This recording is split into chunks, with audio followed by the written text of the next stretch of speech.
Hello, everyone, and thank you for coming to class. Today, we are going to talk about regulation and deregulation. As you know, we've been talking about monopolies and oligopolies and perfect competition and all of this stuff. So, today, we're going to talk about regulation and deregulation and basically how these things fit in to the overall concepts of what we've been talking about. To begin, we're going to basically start with a definition. All right, if we're going to start off with it, regulation, both of these things actually involve the government to various degrees, but we're going to talk about regulation, deregulation today and what's going on. But first, let's copy down some definitions. We'll go over an example too. Okay, regulation. First things first is the increased control over a firm or company by the government. Okay, an example of this would be increasing the amount of labor laws for a company, an increase in the minimum wage that you're paid to your laborers, you could say, every hour. That's an example of a type of regulation, and we're going to talk about many different types of regulation. Deregulation is the breakup of control over power by the government. Okay, and this basically means deregulation. Imagine this: a regulation would be all of these things or entities being controlled by the government. These things could be firms.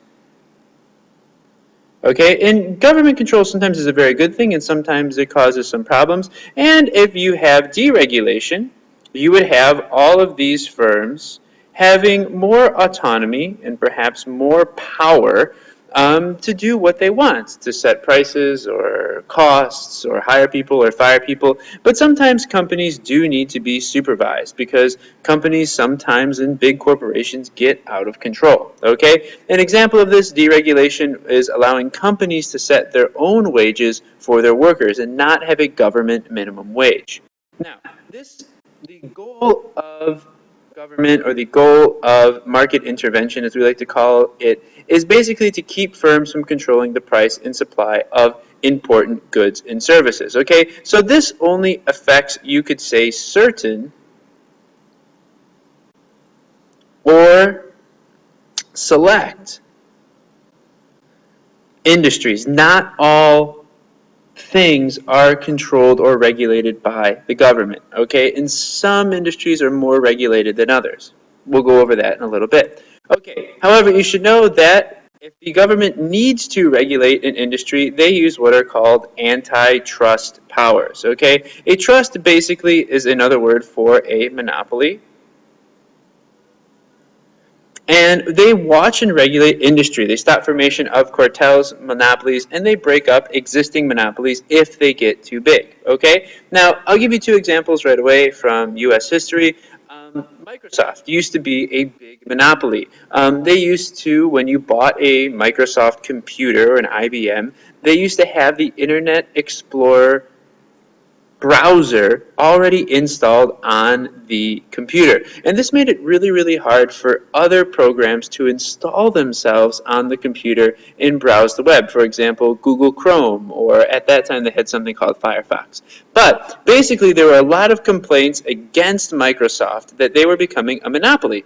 And the US government stepped in and said, wait, you are actually doing something called predatory pricing. You are controlling the market. You can't do that. And we're going to talk about more about these things later. But one big case was the case against Microsoft.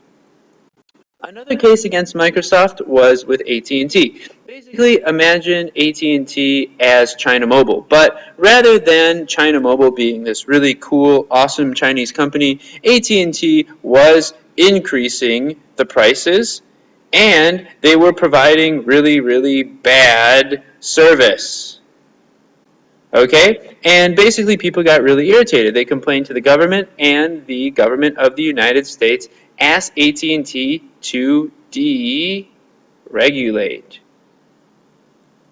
Or you could say break up their business into smaller portions. That's why you have lots and lots of phone providers in the United States now. They also provide something called guidelines for mergers. However, we're not going to talk too much about this, but imagine a merger as when you and your significant other get married, okay? So if this is you, and if this is your maybe boyfriend or girlfriend over here, imagine that your government acts as a parent. okay? And they might look at the two of yours marriage and say, hey, you have to live here. You have to do this. You have to do that. So they kind of supervise when two companies kind of come together for what we like to call a merger. All right. Recently deregulated industries are airlines, trucking, banking, railroads, natural gas, and television broadcasting. And we're going to talk about these in detail as we go on in our podcast. Cool. First things first, though, is Google a monopoly? This is one of the questions that we've been looking at. We've looked at Google, we looked at Apple, we've looked at all of these different things. And recently in the United States, there was a court case, and they asked the question, is Google a monopoly? And the court came back and said, no, Google is not a monopoly. And we are talking about the Google websites, okay? We are not talking about Google Android. We're talking about the Google website. And basically it said, and I'm going to quote from up here, I took this particular quote from the article. In a nutshell, the court found that Google is not a monopoly as people can easily go to other sites, and this is actually websites, to conduct searches if they like, including other search engines or the sites like those of the plaintiff. So they said that Google is not a monopoly because Google provides choice, and they do not actually control the internet. They have just one search engine that individuals can go through. Okay, Google, if you can imagine it, is kind of like Baidu. People don't have to use Baidu, but they actually prefer it maybe to other search engines like Yahoo because it just seems to work a little bit better. All right.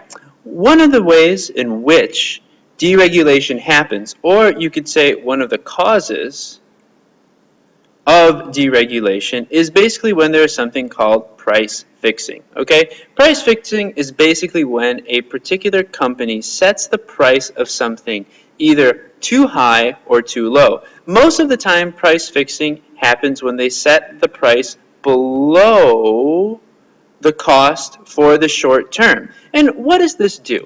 Well, basically, it leads to something called predatory pricing. And I'm going to explain this in our next slide. But predatory pricing is a little bit like price fixing, but companies knowingly set the price low to make sure other companies cannot create a profit, okay? They basically will come in and say, hey, the price should be this, but we're going to make it a little bit lower so no other companies, maybe smaller companies, can enter into the market and take away our sales. Let me give you some examples of this. This happens most, you could say frequently, with gas stations.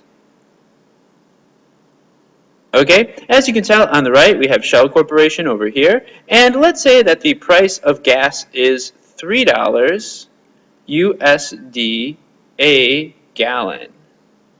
Okay, and over here we have Mr. Whalen's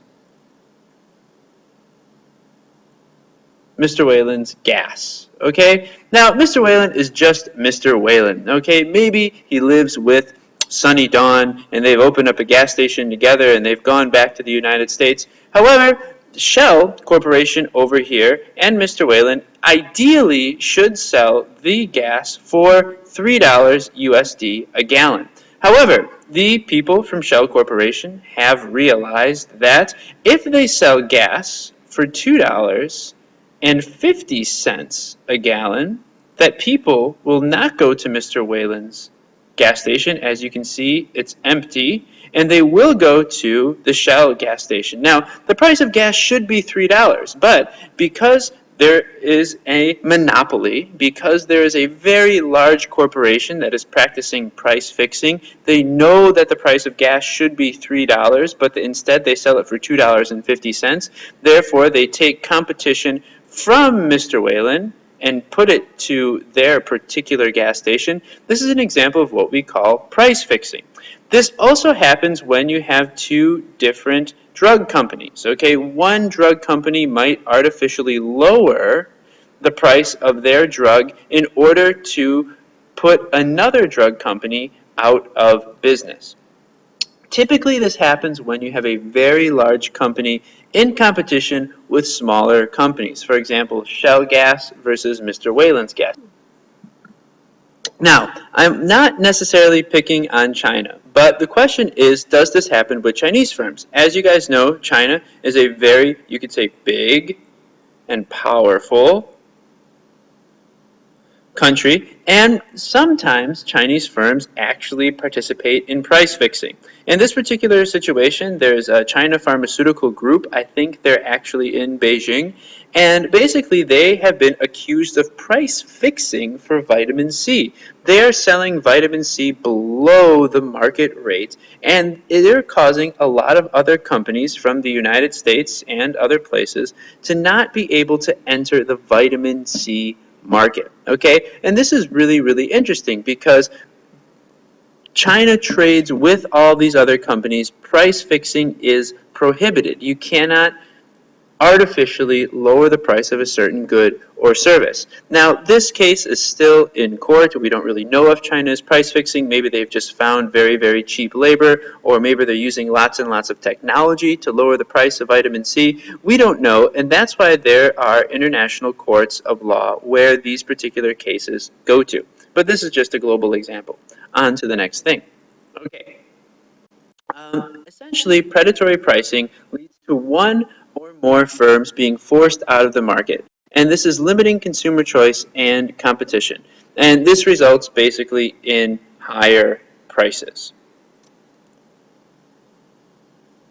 Okay, another way a government can deregulate an industry, or examples of when a government deregulates an industry, could be with the airline industry in the 1980s in the US, or in 1994, most currently with the banking. Now, I'm not going to get into the specifics of these things, but basically the United States said there is too much control, and they wanted more competition in the airline industry, and they wanted to increase the competition with the banking industry.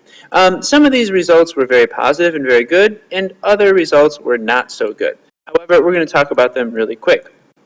If you could, just copy this down. Banking deregulation led to the savings and loan crisis in the 1980s. Basically, what happened was your savings could be invested into changing markets. Okay, so basically that the money that you put in the bank could be invested to make more and more money. And that's a really great idea. However, if there's a problem, or if there's maybe some changes in the market, or the market is going up and down, you don't want your savings in this particular market. And this led to a crisis back in the 1980s. So bank regulation was kind of a bad idea. However, airline deregulation was a pretty good idea. It led to a lot of competition, a huge increase in the airline industry. Okay, and you got a lot of what we like to call low-cost carriers, or basically airlines that offered a really cheap fare or a really cheap ticket all around the United States, like EasyJet.com. We're going to go more into this during the course, but basically sometimes deregulation is a good thing. It increases competition, and sometimes with banking or other, you could say, industries, deregulation does not yield that many benefits. However, we're going to skip that slide. The government can regulate something very, very well, and this actually can be safety. Sometimes the government can look at safety for toys. Sometimes toys have toxic chemicals inside of them, and the government regulates how they're made. Sometimes the government regulates housing and basically all the things that you need to make a house and all of the building codes. And no, the government does not regulate Lady Gaga, but sometimes the government can regulate industry. For example, makeup,